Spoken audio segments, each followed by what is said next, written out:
Hello, it's June 24th, 2026, and it's time for my devotionals. Won't you join me? In Mornings with God, Daily Bible Devotional for Women. Day 175, Free-Flowing Grace.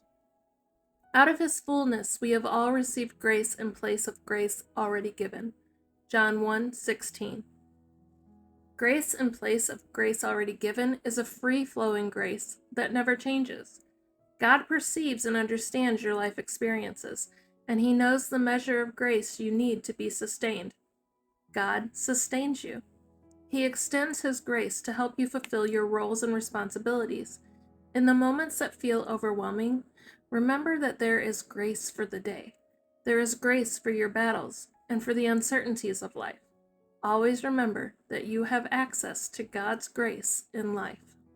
In Keeping Hope Alive, Devotions for Strength in the Storm. How will the story end? When Joseph's brothers saw that their father was dead, they said, "What if Joseph holds a grudge against us and pays us back for all the wrongs we did to him?" Genesis 50:15. Pause. As readers today, we hold a distinct advantage over Joseph and his brothers. We can open our Bibles and read a play-by-play, knowing their story concludes with a happy ending. Forgiveness reigns and their family reconciles.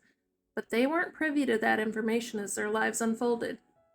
Joseph may have faced more than a few uncertain moments as he sat fettered in prison.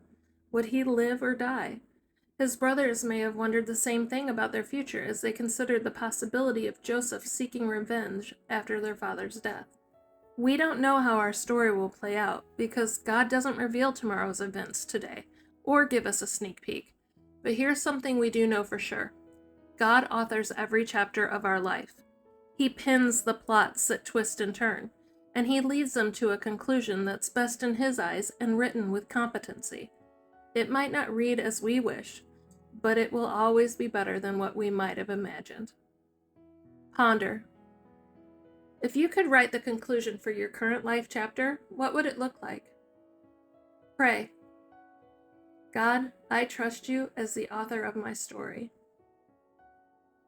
You do not need to know precisely what is happening or exactly where it is all going.